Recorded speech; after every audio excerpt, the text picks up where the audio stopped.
আপনি কি জানেন দুনিয়া এমন একটি বই আছে যেটাকে বহু দেশ সরাসরি ব্যান করে দিয়েছে? যখন এই বই ছাপা হয়েছিল তখন সোভিয়েত ইউনিয়ন ঘোষণা করেছিল যে এই বই পড়বে তাকে 10 বছরের জেল দেওয়া হবে। এমনকি ইস্ট জার্মানিতে এই বই পড়লেই বা কাছে রাখলেই মানুষকে গাদ্দার ঘোষণা করা হতো। চীনে বসে আপনি এই বইটি সার্চও করতে পারবেন না। সার্চ করলে গ্রেট ফায়ারওয়েল আপনাকে ব্লক করে এরর দেখাবে। বেলারুশে 2023 সালে কারো কাছে এই বইয়ের পিডিএফ পর্যন্ত পাওয়া গেলে তার বাড়িতে রেড হয়ে যেত। আরব বিশ্বের অনেক দেশ 2021 সালে তাদের লাইব্রেরি থেকে পরিকল্পনা করে এই বই সরিয়ে ফেলে। অনলাইনে অনেক দেশে বই সার্চ করলে আপনাকে আউট অফ স্টক দেখাবে। একবার নয়, দুইবার নয়, বরং বছরের পর বছর ধরে আউট অফ স্টক থাকে। কিন্তু প্রশ্ন হলো, এই বইতে এমন কি আছে যা সরকারগুলো ভয় পায়? কেন তারা চায় না যে তাদের জনগণ এই বই পড়ুক? এই বইটিকে বুঝতে হলে প্রথমে এর লেখককে বুঝতে হবে। সাল 1949, আজ থেকে প্রায় 76 বছর আগে স্কটল্যান্ডের বরফ ঢাকা এলাকায় একটি ছোট কুঁড়ে ঘরে তীব্র শীতের রাতে একজন মানুষ যক্ষ্মা রোগের সাথে লড়ছে। কিন্তু নিজের অসুখের দিকে তাকানোর বদলে সে মানুষটির হাতে আছে একটি পৃষ্ঠা আর একটি কলম। সে দ্রুত লিখে যাচ্ছে, কারণ টানা 11 মাস ধরে সে এই বইয়ের পাণ্ডুলিপি লিখছে, আর মরার আগে সে বইটি শেষ করতে চায়। বইটি যখন প্রকাশ পেল প্রথমে 25,000 কপি ছাপা হলো, আর এই বই প্রকাশের মাত্র 7 মাস পরেই লেখক মারা গেলেন। এই বইটির নাম 1984। লেখক জর্জ অরেল। আজ থেকে 8 মাস আগে আমাদের পুরনো চ্যানেলে অ্যানিম্যাল ফার্মের উপর একটি ভিডিও আপলোড করেছিলাম।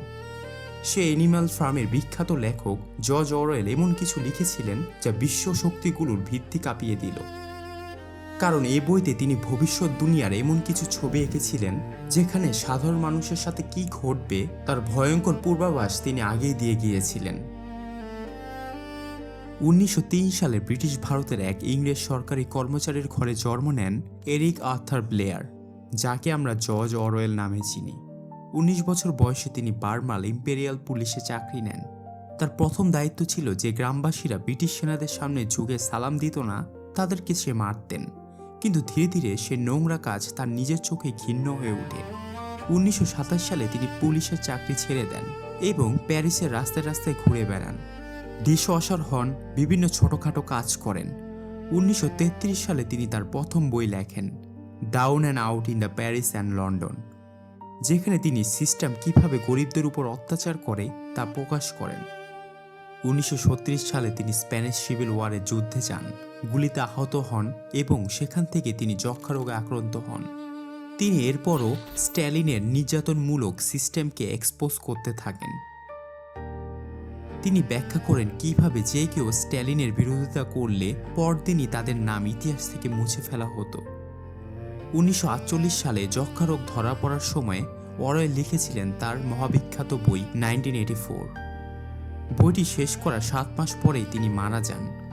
কিন্তু 1984 হয়ে ওঠে এমন বই যা বিশ্বের এলিট শক্তির কনস্পিরেসি উন্মোচন করে। এই বইটিতে আসলে আছে কি? ভবিষ্যতে পৃথিবীতে দেশগুলো থাকবে না, বরং 3টি সুপার স্টেট তৈরি হবে। এর একটি হলো ওশেনিয়া, যেখানে একটি মাত্র পার্টি শাসন করবে, না থাকবে নির্বাচন, না থাকবে বিরোধী দল। আর এখানে জর্জ অরওয়েল প্রথমবারের মতো ব্যবহার করলেন সেই শব্দ, যে শব্দটি আজও আমরা গোপনে শুনে থাকি, big brother is watching you. এখন অনেকেরই প্রশ্ন হলো, বিগ ব্রাদার আবার কি জিনিস? বিগ ব্রাদার হলো এমন এক শাসক যে টেলিস্ক্রিনের মাধ্যমে প্রত্যেক নাগরিককে 24 ঘন্টার পর্যবেক্ষণ করে। এই রাষ্ট্রের প্রথম নীতি, আদেশ মানতে হবে, না মানলে মৃত্যু। প্রতিটি নাগরিককে প্রতিদিন বাধ্যতামূলকভাবে 2 মিনিট অফ হেড দেখতে হবে, যেখানে মানুষের আবেগ পরীক্ষা করা হয়। দ্বিতীয় নীতি হলো অবিরাম নজরদারি চালানো হবে। স্ক্রিনে বারবার বার্তা ভেসে উঠবে, war is peace, freedom is slavery and ignorance is strength. আর কেউ নতুন ভাবনা ভাবলে তাকে ধরে ফেলবে থট পুলিশ। তৃতীয় নীতি হলো সত্য হলো সেটি যা পার্টিগুলো বলে সত্য। এই জন্য আছে মিনিস্ট্রি অফ ট্রুথ, যেখানে কাজ করে গল্পের প্রধান চরিত্র উইনস্টন স্মিথ। তার কাজ হলো ইতিহাস পরিবর্তন করা। উইনস্টন বিগ ব্রাদারকে ঘৃণা করে, গোপনে ডায়েরি লেখে। জুলিয়া নামের এক মেয়ের সাথে তার সম্পর্ক হয়, তারা গোপনে প্রতিরোধে যুক্ত হয়। কিন্তু ওব্রায়েন নামে এক প্রতারক নেতা তাদের ফাঁদে ফেলে।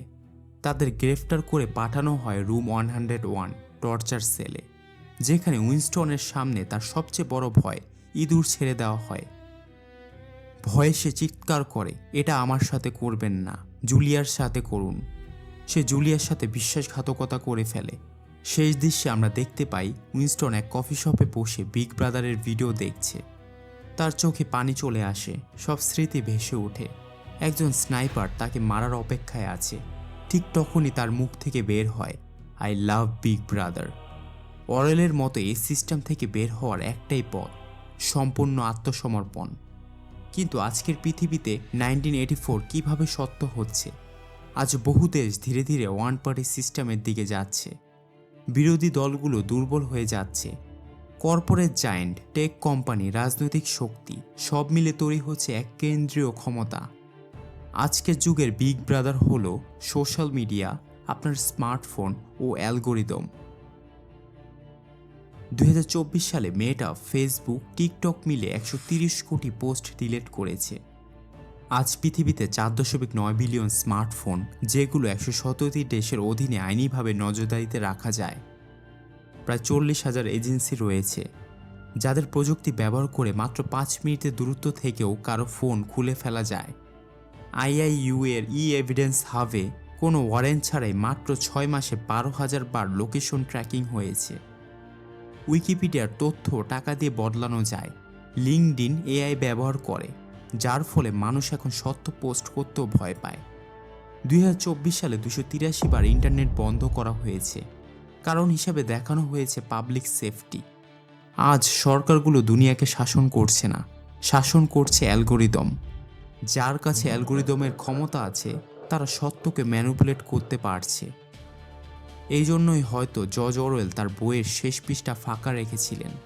হয়তো তিনি বলতে চেয়েছিলেন, এই সিস্টেম থেকে বের হওয়ার উপায় আপনার নিজেকেই খুঁজে নিতে হবে। শেষ কথা হলো, যদি আমি আপনাকে জিজ্ঞাসা করি ভালোবাসা কি, আপনার মনে সিনেমার দৃশ্য আসবে। যদি জিজ্ঞেস করি জ্ঞান কি, আপনি বইয়ের কথা ভাববেন। যদি জিজ্ঞেস করি খুশি কি, আপনার মনে আসবে সেই ছবিগুলো বা সিরিজ যা আপনি সারা জীবনে দেখেছেন। কিন্তু কখনো কি ভেবে দেখেছেন, আপনাকে হয়তো শৈশব থেকে ট্রেন করানো হয়েছে, আপনার সামনে শুধু সে তথ্যই রাখা হয়েছে যা ক্ষমতাশালী মানুষগুলো আপনাকে দেখাতে চেয়েছে। কিন্তু আপনি বড় হয়ে বুঝতে পেরেছেন সত্য তার বহু বাইরে। সেই সত্য খুঁজে পেতে প্রশ্ন করতে হবে, নিজের চোখের চারপাশের সিস্টেমকে দেখতে হবে এবং নিজের বুদ্ধিতে এই সিস্টেমের দাসত্ব ভাঙতে হবে।